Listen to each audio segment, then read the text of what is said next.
you just watch that line, and if you see it move right to left, front or back, almost 9 times out of 10, you got a fish on, and that's when I set the hook. And you may not, like I said, you won't even feel the bite. You'll just happen to see your line start moving. Welcome to the Eternal Fishing Podcast. This is the podcast where a passion for fishing meets timeless biblical principles. Here we're casting our lines not just into the waters, but also into the very words of God. In this episode, I interview with Garrett Brown out of West Ashley, South Carolina, where he has just obtained his charter fishing captain's license, and he's been fishing his entire life, and I pick his brain on how do you catch sheepshead. If you have not gone after sheepshead before, I think you're going to find this episode very helpful on giving you tips and tricks, but maybe even if you are a seasoned sheepshead fisherman, you might be interested in how Garrett goes about the strategies on catching these fish. Before we jump into the call, the fishing quote for this episode is from Isaac Walton, who said, "As no man is born an artist, so no man is born an angler." I think many of us can relate to that. I know I certainly can. All right, the passage of scripture is from 1 Kings chapter 19, and it's verses 11 through 12. The Lord said, "Go out and stand on the mountain in the presence of the Lord, for the Lord is about to pass by." Then a great and powerful wind tore the mountains apart and shattered the rocks before the Lord. But the Lord was not in the wind. After the wind, there was an earthquake, but the Lord was not in the earthquake. After the earthquake came a fire, but the Lord was not in the fire. And after the fire came a gentle whisper. I'm going to talk more about that passage of scripture, but before then, let's jump into the call with Garrett Brown on how to catch sheepshead. Well, hello, Garrett. This is Kyle. How's it going, sir? It's going good. How about yourself? Doing well. Hey, thanks for the time to do a call, and great to connect with you. Yeah, absolutely. Awesome. I saw your post on the Charleston fishing page about having your captain's license and just getting that and kind of getting going. And so I was excited to reach out to you and grateful for you taking the time to jump on a call. And I wanted to learn a little bit more about your background, what you do, and maybe jump into some topic of sheepshead fishing as well. So I got you. Yeah. So with that being said, could you give a little bit of introduction into yourself, your fishing background, things like that? Yeah, my name's Garrett. I'll be 28 years old this week, and I graduated in 22 at the University of Clemson and moved down here to Charleston. Big time fisherman. I've really been fishing my whole life, but I didn't start getting into a lot of, fishing in the Charleston area, obviously, till I moved. But anyways, started out doing a lot of, unless I was on the boat as a child with my, father, I started out coming here, going to the beach, looking for sharks and reds off the beach, and did that for a while and learning a lot of knowledge and started, catching a lot of sharks and a few reds, but, not catching enough reds. And that's what kind of nudged me to buy a kayak. And, ever since I bought that kayak, it's a fishing machine. It's rare I go out and don't catch any reds. So, I also do a lot of offshore work as well. I'm an avid angler and I love getting out there, and yeah. That's awesome. Yeah. So it sounds like you've just really been all over the fishing space for a while. And the kayak was a game changer, it sounds like, for you. Just really getting on the water more so with that thing. That's right. Yeah, the kayak is definitely a game changer. Okay. And you're local here in the Charleston area, is that right? Mount Pleasant? Yes, sir. I'm local, but I'm not in Mount Pleasant anymore. I live in West Ashley. West Ashley. Okay, cool. Not too far from where I'm at. That's great. Awesome. So I saw in your post that you just got it's called the 6-pack license, right? So you can be, you're officially licensed to be a charter guide, captain, take people off for hire. Is that right? Yes, sir. That's correct. So this license will allow me to work with just about any company that offers 6-pack charter trips. I don't think I'm going to do anything on my own necessarily, but there will be ways where you can book me per se and have me come out and be kind of like a rent-a-captain, if that makes sense. But Yeah. as of right now, I'm currently looking at becoming a captain for a different company. Until it actually happens, I won't name names, but that's kind of what I'm working on right now. And I'm going to be doing stuff on the side. So if anybody ever, wants to go fishing and have me come out and bring all the gear and show them where to go and how to navigate the waters, that's what I'll be doing mostly. How cool. How cool. Yeah, I definitely want to dive into that a little bit more and just kind of learn more about how that operates. Before that, though, what is involved in getting your license? My understanding is there's a number of hours you have to complete. Is there a test, or what's the process for getting your captain's license? Yeah, so there's different ways to go about it. You can actually do it online if you're somebody who prefers to do things at your own pace and your own time, but there is positives and negatives to each. But for me personally, there's a if you're local to Charleston, there's a sea school called RCM Maritime, which is just off of Ashley Phosphate Road, kind of towards, if you know where. Dang, it's hard to explain. It's off of South Railroad, but anyways, it's not far. And basically, what you do is you have to spend Friday, Saturday, and Sunday 2 weekends back to back going to classes. And during that time, they'll give you the opportunity to take there's 4 parts of the test. So at the end of that, they'll give you an opportunity to take it then. But if you're local, like me, you can just come back and take the test when you're ready, do your own studying, and then just like what I did is I took the test like 2 weeks later after doing a bunch of studying. Sure. So you take all 4 tests, assuming you pass. You got to go get you a drug test. You got to go get you a physical. You got to get a CPR certified. And I believe there's a couple other things involved with that process. But ultimately, once you have that, you submit everything to the Coast Guard, and they'll take a look at your packet, and they'll say, okay, you're good to go. And here's your license. Or they'll tell you, hey, we're missing something here, or this doesn't look right. You got to redo it and resend it. And that's been a problem in the past for others. It actually happened to me as well in the beginning, where they told me, I guess some of my dates had gotten mixed up or something, and I had to go in and redo that and resend them some more information. So, but anyways, RCM Maritime, they really, really help you out throughout the entire process. Awesome. Okay. Is there a certain amount of hours on the water requirement as well? Yeah, don't hold me to it. I want to say it's like 360 days you're supposed to have on the Right. water. All right. So that was a little bit about the license side. I'd love to dive into some of the fishing side. So have you already been taking people out fishing at all? Not for hire. Not for No, hire. but Right.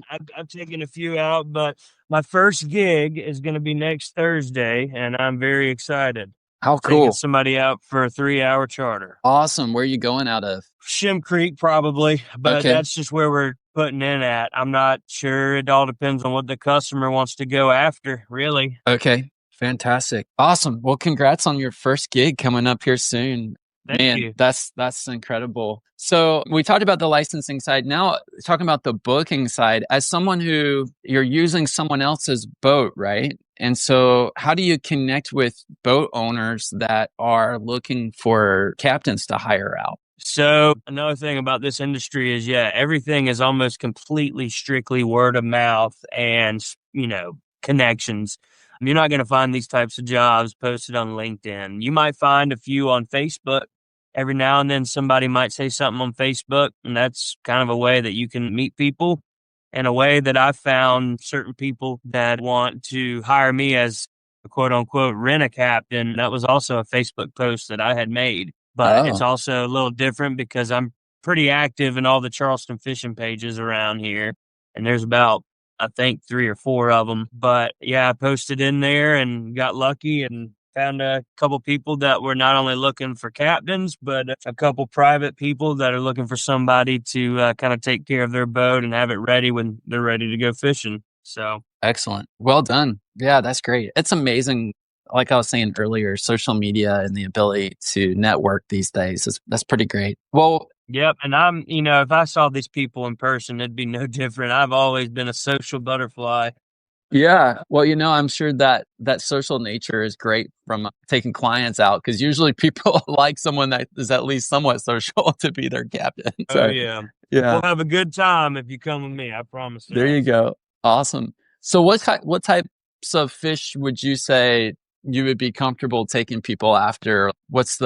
What are some of your go-to species that you would feel very comfortable with putting people on? I'd say the most comfortable would probably be either sheepshead or redfish. Now, I will also say that I am certainly capable and pretty good at catching, everything else. Trout, Sure. flounder, black drum, sharks even. The one thing that I'm not very knowledgeable about is tarpon. Sure. But those are so few and far between here anyways. It's not like Florida where they're right here in your backyard all over the place. They're here though. People do it in Charleston and some people do really well. That's like the one thing that I haven't gotten a lot of knowledge of. But yeah, red fishing is probably my number one. Sheepshead be a close second. Okay.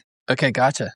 Very cool. Very cool. And what about flounder? Do you ever specifically go after flounder? Yeah. Yeah. Like last night, me and a buddy actually did some gigging. Now that's a little different because you're not even using a rod and reel. Right. Funny enough, we actually didn't see any flounder. It was Oh, really slow night and it was cold. That's the way it goes sometimes. And then with a rod and reel, like I've caught a lot of flounder, not as much this year, I will admit, but the last 2 or 3 years, I've been wearing them out a lot on like mud minnows with a jig oh yeah. head or just letting it sit on the bottom, Yeah. And I've actually caught a few as well this year on a popping cork with a mud minnow. Oh yeah. Really? So I guess that minnow was fairly close to the bottom, or do you think he came up and got it? Yeah, yeah. So, as the cork is floating with the current or wind, Yeah. I'm assuming, the depth isn't substantial. The idea is that the mud minnow, whenever you hook him, he's naturally going to start heading down towards whatever oyster or structure he can get to so he can Right. hide.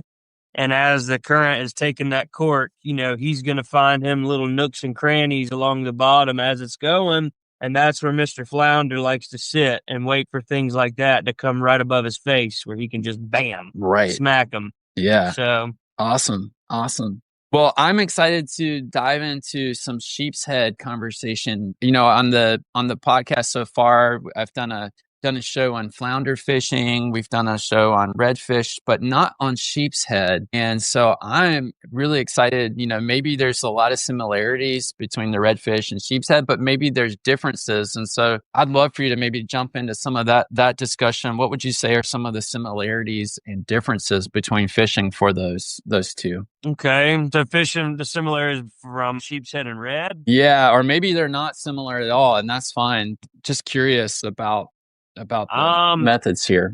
It's actually not similar at all. I will say that in a very small similar way, a red, sometimes will occasionally pick up a fiddler crab, which is what you primarily use for sheepshead. Got it. So like they're similar in that a red will also eat fiddler crabs, but red's a completely different fight. You're going to find them a lot of times in a lot different areas than you would. Well, I don't know. They do hang out at the same spot, same kind of areas. Maybe that's a similarity.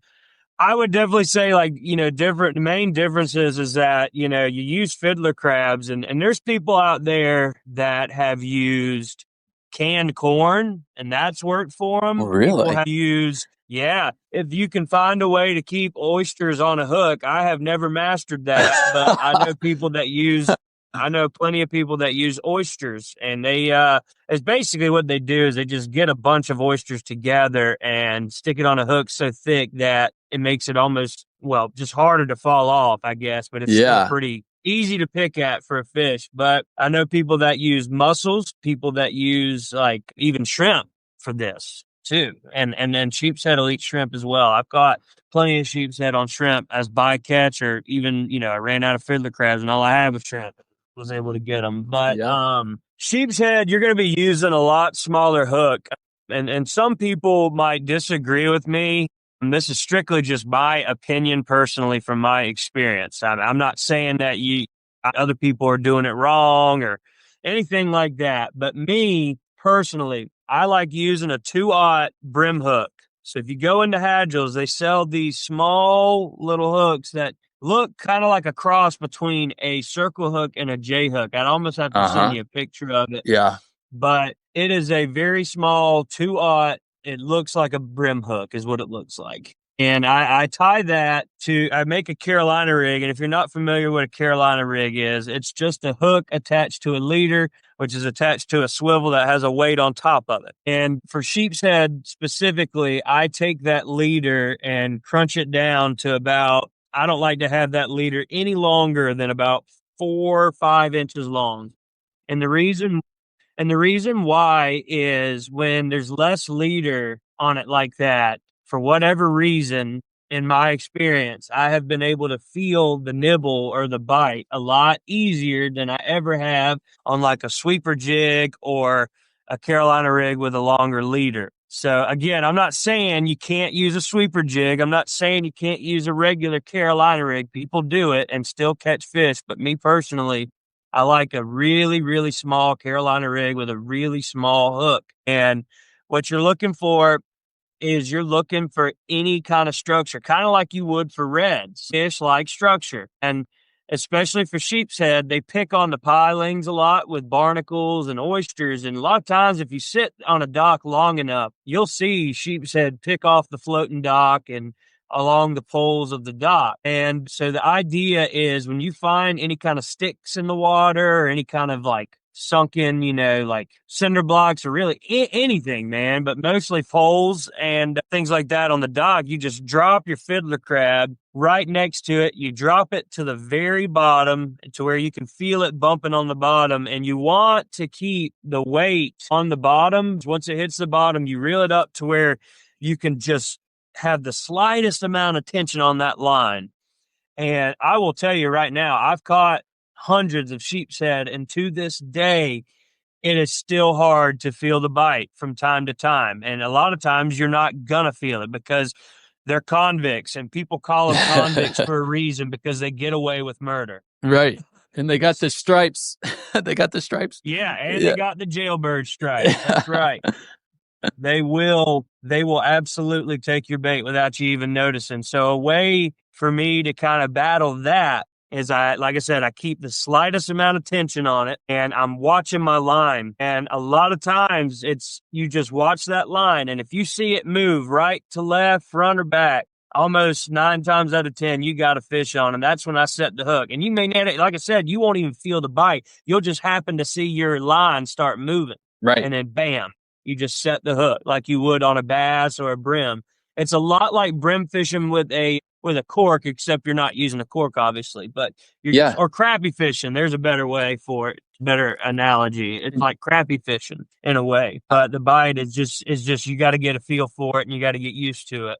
So you're pretty much going straight down right under the boat, right? And you go up to your structure and drop the line straight down and almost jig it in a sense. Am I right? No, you don't. No, you don't jig it. You drop it straight down on the bottom and you hold it there.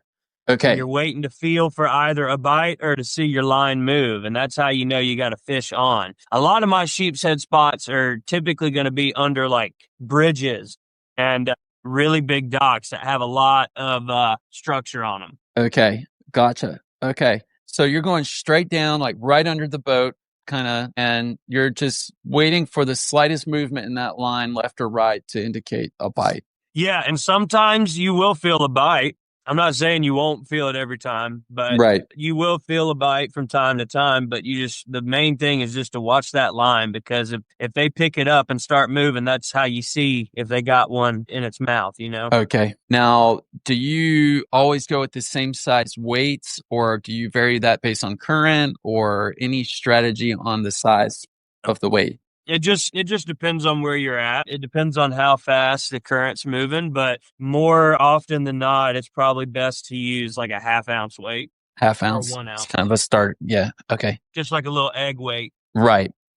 Now, do you do a bead between the weight and the swivel to protect the knot? I do that whenever I'm using the Carolina rig for redfish, but for Okay. sheepshead, I don't, and I don't have a reason for it. I Okay. don't think it would hurt if Okay. I did. But the main reason, I guess, why I don't is because you're not really casting when you're sheepshead fishing. You're dropping it straight Right. down. Yeah. If you've ever been offshore and done any kind of bottom dropping, it's essentially the same thing, except this bite is a Yeah. lot different than a snapper or a grouper.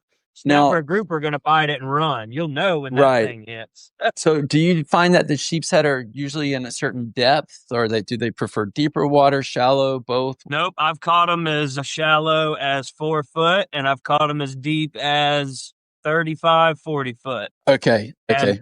and I know that like in the later winter, the big boys and girls will go out to the reefs, the nearshore reefs that are like, Oh, 60 to 100 foot. And I have not done that yet, but I do know a handful of guys that do that every year, and they do very well. We're okay. talking pulling in a cooler full of 20-inch sheepshead or bigger. Oof. Wow. So what kind of gear are you using? What kind of line? Monofilament, braided? What kind of leader Yeah. material? Things like that. Yeah, so this is another topic where it's like this is just my way of doing things, and I'm sure people would disagree with me. I'm not saying this is the best way to do it either, but I personally use 35-pound braid on all of my inshore reels, and I got 2500s all the way up to 4000 Okay. class reels, and I use 35-pound tests on all of them. And a negative aspect to that is like, yeah, you can't cast it that far because the line is just so heavy. But I do so much fishing around structure that it is a blessing to me. If I had $10 for every single time I've had a overslot red or even a monster sheepshead wrap me up against a pylon and not lose it because of that braid, I'd have at least $100,000 probably. Right. Yeah. And I got buddies that are with me right next to me using 10-pound braid, and the same thing happens to them and they get popped off. Right. So that's the reason why I use the heavy stuff, is because I don't like losing fish. It's Yeah. almost like taking a gunshot wound to the chest when you're losing a 30-inch red to a freaking pylon. Yeah. So, people think I'm crazy for that. I've had a lot of people say, really, why are you using 35-pound braid? Well, that's the reason why I do it. But my leader, however, especially for sheepshead, I'm using probably like 10, 15-pound leader.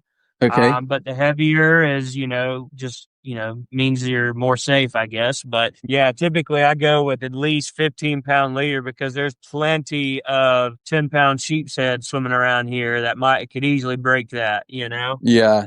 Are you using monofilament or fluorocarbon leader? Yeah, it's a fluorocarbon leader. Fluorocarbon. Okay. Gotcha. Now you mentioned, And if I'm red fishing, I don't even use a leader. I just tie that braid straight to the jig head. oh, okay. Unless if I'm using a Carolina rig. Right. So you mentioned the smaller hooks for sheepshead that are almost like brim hooks. Hey, why is that your preference versus, say, a larger hook? Is that just the structure of their mouth, or what's the? Yeah.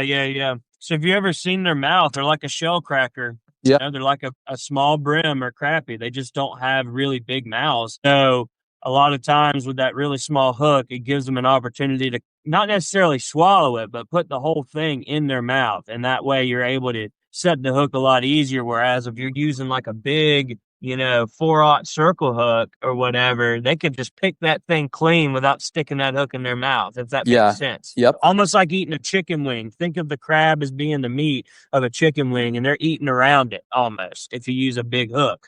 But if you got the small one in there, they're eating around it, and then bam, oh, I'm hooked, Right. Yeah. Yeah, for sure. Now, Kind of like how you give a dog when you're giving a dog a pill, they don't have a Right. choice if you hide it in some peanut butter, Oh, yeah. There you go. Okay. So you just so with that being said, the fiddler crabs is the go-to bait, it sounds like. And obviously I would think a live fiddler crab, right? Yes. Now you can use dead ones. Like, of course, like if I buy some crabs overnight or buy them the day before and some of them die overnight, like I'll use them if I run out, but certainly the live ones tend to be they stay on the hook better and the fish seem to like them better.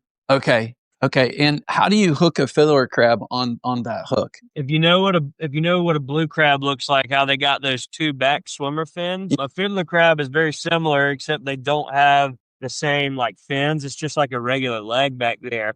But the idea is I stick the hook through the backside of the crab, going through where that leg is and going out the other leg, if that Okay. makes any sense at all. I think so. So it's kind of on the back side, on one side of the crab then, when you're hooking the hook. Yeah, it's hard to show you without a picture or anything. But there's, you can also hook it just straight from their belly through the top of their shell. I mean, people do that too. I've just found they stay on the hook better if you go from leg to leg. Okay. Okay. Gotcha. Now, if someone wants to go sheepshead fishing, what are some, first they got to find fiddler crabs at a bait shop, I'm sure. Now, how preferred is the fiddler crab over the shrimp? Do you think you're going to get twice as many bites on the fiddler crab versus a shrimp? Or how much of a different, like how far out of someone's way should they go to go find fiddler crabs versus just going out and using shrimp? Well, the thing with shrimp is that you're going to have everything eaten at that, which can be a good thing or a bad thing. But me being somebody who's always out in the water, I'm not trying to waste time catching small pinfish and small whiting and stuff like that. Yeah. So, I mean, I'm not going to sit here and tell you I don't use shrimp, but I do avoid it. So using a fiddler crab, there's only a handful of things out there that are going to eat it. And now I have had some pinfish poke at my fiddler crabs, but most of the time, the fish that are going to be eaten at is going to be a sheepshead or a red or a black drum. And that just kind of separates all of the trash fish, if that makes sense. Right. But I certainly use shrimp if I can't find fiddler crabs. And, there's going to come a time here when it gets really cold where none of the bait shops are going to even have fiddlers because they can't catch them. When it gets really cold, they're just hard to grab. So when that time comes, that's probably a time where you use oysters or you use shrimp. And I guess the best answer is it just kind of gets rid of some of the trash fish. Another question I have with when you're tying to the hook that you're using for the fiddler crab, do you do a small loop knot where the crab kind of can pivot and swim or do its thing, or do you just a cinch knot straight to the hook? Yeah, it's just a cinch knot straight to the hook, I believe. Okay. I'm not sure the name of the knot that I tie, but it's also something I'd probably have to show you. Yeah, no problem. Yeah. Okay. So let's say someone's brand new to the water and they want to go out and catch sheepshead. What are some tips that you have for them? Like they're new to an area, maybe they don't know spots. What would you say to them to go out and catch sheepshead? I would say that, and this goes for any fish, it's not just sheepshead, especially this time of year, the fish are biting very well, but you got to find them. You got to cover ground. Just because you caught 30 fish in this one honey hole yesterday does not mean they'll be there tomorrow. And a lot of people don't seem to really realize that. Fish move. So I would recommend going out to an area that has a bunch of deep water docks, and I would just go to each dock and drop, like I was telling you with the fiddler crabs, around the docks. And if you're not getting a bite within 10 minutes, you need to move on to the next dock. Okay. Because this time of year, another thing, people might think I'm crazy for saying this, but this time of year, they're so hungry and you just got to find them. Like if you're not getting a bite in 10 minutes, in my opinion, they're not there. Right. They're not there. Okay.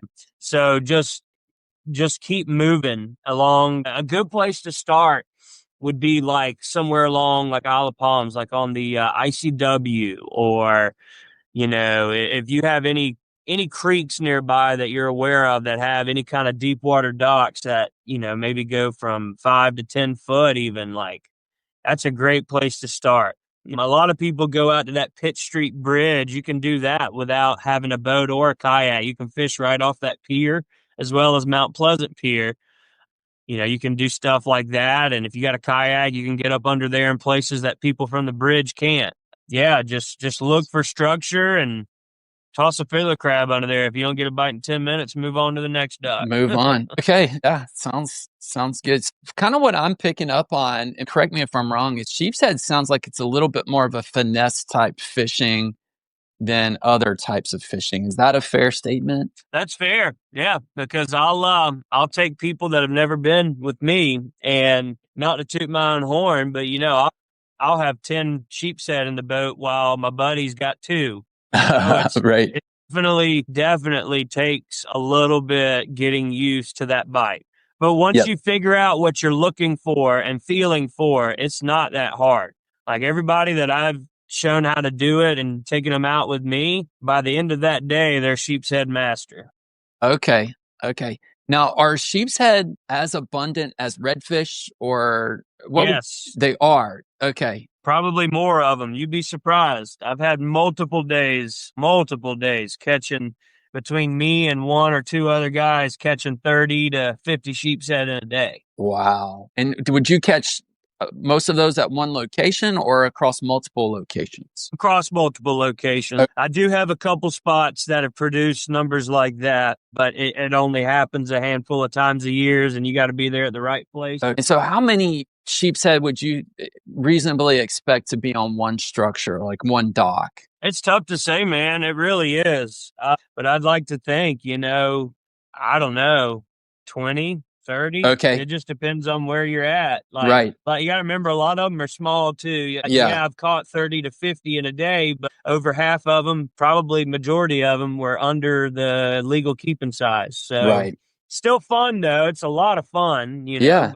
I would say the sheepshead are probably more abundant, or if not just as abundant as the reds are. Okay. They're out there. There's a lot of them. That's a fish that I typically don't have a lot of trouble catching. Okay. So I have a little bit of a question here on how to handle current around docks and pylons. So my brother and I, we took my boat out this past weekend. We went Saturday and then Sunday after church, and we were fishing around pylons with a lot of oysters. Some advice we had received, and I think it was great advice, was look for old docks, not the new docks, but the old ones that have a lot of oysters and growth on them. And so we were fishing, but man, the current was just hauling. It was tough. And so fortunately, I had the spot lock trolling motor going, which is an awesome tool. And we were fishing bobbers in the current and allowing the current to take that bobber right up to the pylons. And under it, we were fishing shrimp, basically bait shrimp. And we caught a couple of redfish and, of course, some other fish that, trash fish like skates and stingrays and things like that. But one of the things I was thinking about when it came to Sheepshead was the end of the dock would be maybe 12, 15 feet of water, but there's just so much water moving. If I were to drop a Carolina rig down there, I would think the current would just pick it up and run with it. But so what would be some tips for fishing for sheepshead in a situation like that? Or is it just, hey, the current's just too strong and it's not really a good time? Well, if the current's too strong, then there's a potential that it could be the wrong time. But a lot of that is, fixing that situation is simply just tying on a bigger weight. Because, again, I want to reiterate, when I'm sheepshead fishing, I'm never casting. I'm never just sitting there and putting it in a rod holder waiting for something to happen. You have that rod in your hand at all times, and you just drop it straight below you or straight next to the pylon that you're fishing. And yes, there's times where the tide might be ripping, but if you just put a heavy enough weight and just keep it close enough, it doesn't have to be right on the piling. As long as it's within like a couple feet of that piling, you should be fine. I can't sit here and say that a ripping tide is bad, because I've caught plenty of sheepshead with the tide moving like that. Okay, that's good to know. So it's not a bad thing. It could be a good thing, or it doesn't necessarily make a difference. Yeah, sheepshead are one of the only fish that I can consistently catch no matter what the tide is. Okay. High tide, low tide, moving tide, slack tide, all of those. Yep, doesn't matter, because they like structure. They like eating, like you mentioned, the docks that are old with all the growth. Like, they love that. That's what they eat. Okay. So they're not chasing mud minnows and mullet up in the grass like reds and trout are. Yeah. So you might find one in there from time to time chasing a shrimp. Right. Okay. So basically look for the docks and the structure that have oysters and growth on them, and that's where you drop your fiddler crabs. Yeah. And don't put the rod down, hold it and observe your line, right? That's the big thing. Yeah. And feel for the slightest bite. When you when you have an idea that there's a fish on it, do you do a nice hard set on the hook, or how do Yes. you approach it at that point? I do a nice hard hook set like you'd see coming from a bass fisherman. And the only reason I'm doing it is because I'm using J hooks. So if you're out there with a circle hook, for anybody that doesn't know that, you want to let them swallow the circle hook. If you try and yank it and set the hook, you're going to rip it right out of their mouth. Yeah. But if you're using the brim hooks or the J hooks and you feel a bite, you feel tension, yeah, set the hook. Okay. Good to know. Great. Well, what other things should we know about sheepshead fishing? Well, there's some of the best eaten fish in the area, in my opinion. They eat really well. Great fish to target and eat. I'm trying to think, man. I think that's it. Okay. It's pretty. Yeah. It's pretty simple. Like, I mean, try to think like a fish would. I mean, if you see something that's got a lot of growth on it and a lot of structure, you just got to think like, man, there's got to be fish under there. If that's how you're feeling towards it, go over there and try it. And there might not be, but that's why I said you don't get a bite in 10 minutes, move, because if the sheepshead are there, they're going to bite it. Yeah. They're hungry. Like last year I have a buddy whose parents live on Edisto, and right on their dock, the night before I got there, him and his brother wore out the sheepshead right on his dock. And then I got there the next day and we dropped right on the dock and nothing. Didn't even get a single bite. And they pulled out probably 12 keepers off of his dock the night before. So the fish move, and if they're there, they're hungry. They're gonna bite. Okay. Yeah, I was gonna ask you about seasons, right? Do you find certain times of year that they bite better, or are there times of year where you just can't catch them? Yes, I would say that they certainly bite better in the late fall, like right now, throughout probably early March. Redfish are pretty year round, but I will say that redfish in the wintertime get a little bit more lethargic. So, they're not going to be as aggressive. You'll still be able to catch them. They just won't fight as hard or be as aggressive. Trout is great this time of year, and it's going to stay that. They're kind of like the sheepshead. They stay really active in the cold weather. Flounder, that's definitely more of a summer thing for me personally. Yeah. Okay. Gotcha. Well, great. Yeah, that's helpful on the seasons there. A question that just came to my mind, and I probably should have asked this earlier, so forgive me, but when you're saying fish right on the bottom by the structure, and so am I understanding that correctly, or do you ever fish in the middle of the water column at all, or how would you do that? No. You find the structure and you toss it right next to the structure. On the But bottom. when I say toss it, I mean you're holding the rod. Right. You're on the structure. Like on my kayak, I can touch the pylon with my hand. That's how close I am. Okay. I'm right on top of it. I was going to ask you how aggressive you get with trying to get into like tight spots in between pylons, as aggressive as you can, or do you? Yeah, dude. Like if you're in like a kayak, especially where you can actually get under these docks and stuff, go for it. You want to be right on top of this, but with a boat, it's really tough. Yeah. And like for instance, my dad's boat, he's got a trolling motor on that with a spot lock. And obviously it's too big to just go up under docks or get right up on certain parts of it. So what we'll do is I'll spot lock it as close as I can to these pilings, and you should still be able to get where you need to be with a boat. It's just not as easy as it would be with a kayak or even a tiny John boat. Right. Okay. So if you're in a larger boat with that wonderful spot lock like I have, I love mine, you get as close as you can to that dock, and maybe even to the point where you can just reach that rod up under the structure and hold it. It sounds like. Okay. Awesome. Well, Garrett, thanks for these tips. This has just been wonderful, and it's great to have a strategy, for going after sheepshead, and it's good to have an approach that is a winner, because it sounds like it's really paid off well for you in your fishing for sheepshead. So, well, I wanted to give you an opportunity here to give a plug for yourself if people want to connect with you to hire you as a captain or any of your services. So how can people get in contact with you? Yeah. So again, I want to say that I'm looking to kind of just work for myself a little bit as well as others. I do plan to work for someone else as a charter captain, but I'm going to be doing things on the side where, I can come onto your boat and teach you how to fish, show you where to go, give you all my knowledge. I don't have a website or anything currently, but if you want to get in touch with me to hire me to help you with any kind of sheepshead, red fishing, or trout fishing, or even offshore stuff, you can reach me with my cell phone at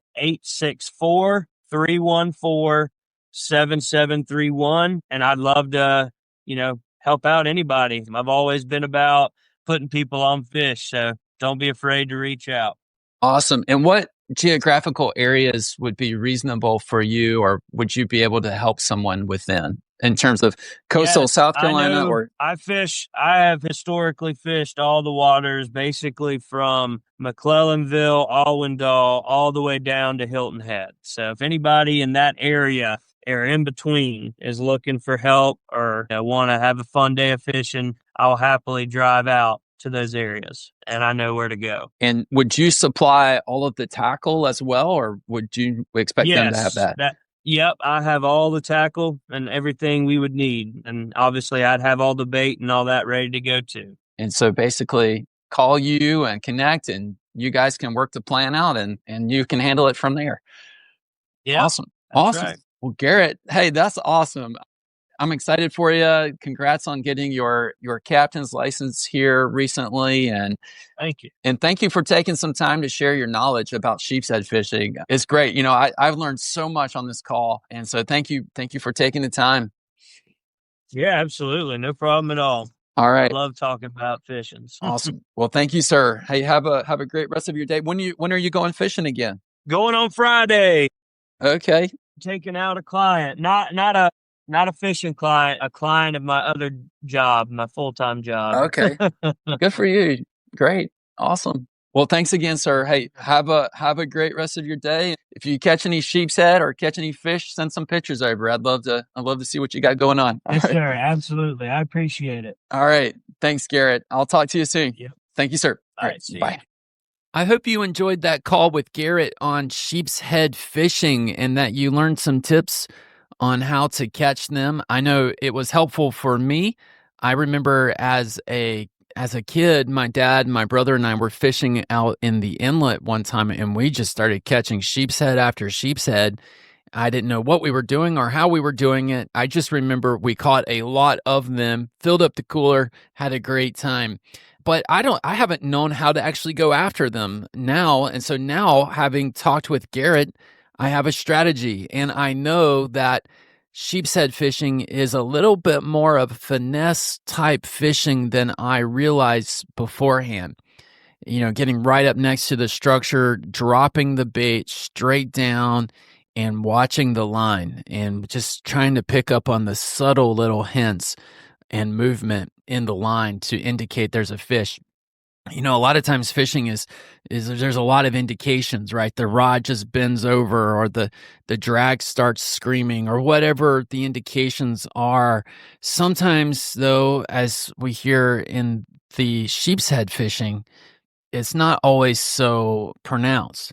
And that doesn't mean that the fish isn't there, doesn't mean that the fish aren't even biting the bait, but we just have to know what to look for. And so that reminds me of the passage that I read at the beginning of the episode from 1 Kings chapter 19, when Elisha is on the run. He's running away from the wicked queen Jezebel, who wants to kill him because he's a faithful prophet of the Lord, and she doesn't like that. So she's coming after him. He's on the run, and God has told him to go to this mountain to listen and to wait for his presence to come by. And the text tells us that the Lord said, "Go and stand on the mountain in the presence of the Lord, for the Lord is about to pass by." And then a great and powerful wind tore through the mountains, and it shattered the rocks even. That's a powerful wind. But the text tells us that the Lord was not in the wind. Okay, and then the text moves on and tells us after the wind there was an earthquake, but God was not in the earthquake. And a couple of reasons for that, by the way, is God is a living, active, real God. He's not embodied in rocks. He's not in the wind. He is the creator of the rocks and the wind. He is bigger and above those things. But sometimes we look for God in ways that meet what we would think would be appropriate or what we would expect from God. We sometimes expect God just to, open up the heavens and speak to us sometimes, but he doesn't always do that. He has done that. He did that for the shepherds in Luke 2. He sent angels to be his messengers to proclaim the birth of his son Jesus in Bethlehem. And so we see that. But God doesn't always speak in these big miraculous ways.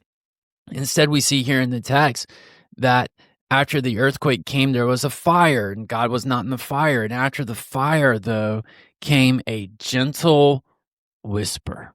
I love that because I think what we see in this text is that God is the kind of God that, well, there's only one kind of God that's the God. There's only one God. But what we see in God is that he doesn't come and force his way upon us.